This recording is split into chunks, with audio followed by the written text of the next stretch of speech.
O jamme kise mon mi salmini on da yalano on jam ka be ngureji ka balli e ka jawle haray ko pasa on ni haray do wawi abonade do muradu moƴƴu compte on compte professionnel on ko Mamad Baylo Diallo ko ɗon mi woni sakitude mbiiji buyi ko yimɓe men ɓe woni wadde madi mi faala yimɓe ɓe yi'u ko ɗon mi ɓurata sakitirde sembina kadi programme ji yimɓe ɓen tentini coodi ɓe lagine no wadde piiji labaɗi fi ha yo visibilité on ɓeydo haray woɓɓe no noddu ɗela weltanola wo mi jombi troisiéme femme mi jombuɗo ɗimmo hay heɓali taw hitande ɓe yi'i suka faamuɗo ko fewndi kon fi réseaux sociaux no ƴetti photoji miɗo darodi e ɓeygu gore an jombuɗo ɗe balɗe o wi waw biɗo fulɓe a marié troisiéme femme woɓɓe no yiya ɗum yiɗuɓe la weltanila no noddami weltora e vraiment wona no woniri ko rewɓe ɗiɗo mi jombi miɗo mari noon fondo ha nayo miɗo mari noon miijo ko hende tuma ɗum ɗon kadi ɓayru wonami dammol wonami kullil piiji ɗin fuu mi hollay ɗo Allah ko ni mi faalira ko ni mi miijori si Allah wallilangi ɗum ɗon wonay jombugol landinmo ko haldigal an yara ɗon sago an noon tammo nayabo ɓen ko nani nde wotere ardata accidirta par ce que miɗo suti ndi bawdi ɗo ko fenande ko ɗayne cuka yagal na ko luttata gasa o bawdi nini miɗo mari 35 ans mi heɓi ɗin mois de juin ɗo gasa d'ici 55 ans gasa ko 20 ans mi heddudi ko ɗiɗon doa planifiade mi ɓeyna kon ɓeynata kon hara ko heddi kon ɗon ko fowtere e deƴere e récoltugol ko golli kon haray tigi tigi mi jombali ɗimmo e tammo taw ko birdi non haray waɗe pré muradu sabuna on heɓay ko wowlo ɗo e décembre si Allah jaɓi Allah jonnay on ko wowlo kadi figiɗo fulɓe torki Allah noon Allah waɗu jam ara ko jam wowloto ɓayru ko dagi kon on gusay on nyosoto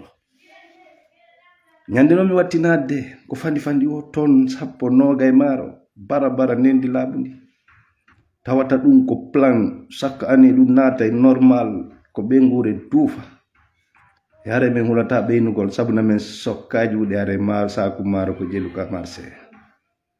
salmini on Allah ɓeydi jarama waɗe commande dobbo amen kon 628 01 35 04 annon kadi waɗugol lay kon partage gongol ko jonnugol page an kuncembe e doole o yimi miɗo ronki ukkagol e piiji ɗin miɗo ronki sabuna vision mawɗo no woodi vision mawɗo no woodi ono noon sukaɓe yaruɓe Amérique Europe sukaɓe kala ka woni ɗon sikke on cukayagal luttay Iblisa ɗayni on bandaɓe billahi wallahi luttata nyande go fina weta taw op fo sanji indaro ngay mbaadi mon ni tawndi sanji billahi e ngurnan tagaro nandi no wodi saayiji nayi ko goddo wayloto few ay payku yagal bobo yagal o tigi jandi mo wonde paykum o transformato wobbe nawnay e dun taw haysi transform ay payku yagal wongol cukalen transformato ay cukalen wongol hakkundejo tigi transformato awa non ka wongol mawdo ko buri kon ko nawnaaje de woni waylde jama'o sans ambadiji mabbe di bandrabe aduna ko fenande addunya ne miijiti wone ko fiyono ngottigi mem ari aduna addunya Allah non daynale ndi o wi addunya laibu wa laha wa zina wa tafakhur wa takasur Allah non faw en jam on jarama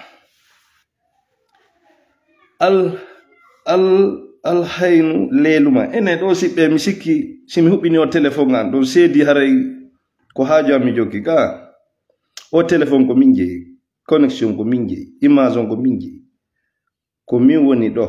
ko tande anni ko suudu an ene mo ari ɗo yennilam mi yottike wono mo wiya miɗo boni needi ha hande o yii miɗo enregistre vidéo kam yenni goɗɗo o yiɗo ko wonɓe arde live janɗi man kammi o mo lelu ma ɗo non o wattata sabuna a bonni ko takkuɗa inde lelu ma e inde ma saltere mawma ɓe wiyama alfajo wiya wore ma alfayno ɓi laƴi fo a wattata ɓi koloje aray ko ɗum kala arɗo e programme ji an ɗin e vidéo ji an ɗin e live ji an ɗi yennimi mi yettoto ma ari waɗanimmi ɗon hunde mi yenna o tigi mi yenna kadi e be makko kala jaɓuɗo ɗum agi ɗo fulɓe yenna ma ɗum ko haccati mon ton kala arɗo waɗi commentaire miɗo welti moƴƴo kala arɗo waɗi ko ɗuma moƴƴi miɗo welti kono arɗo wi manque le respect poɗɗita ɓe sen fotti an ça va la tahirola o yennayi waɗay ko haccatuma tonno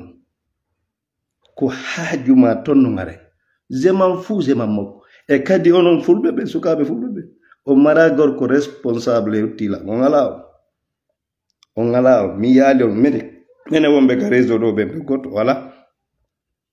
wonɗo responsable hettila wala que ça soit clair pour vous jaram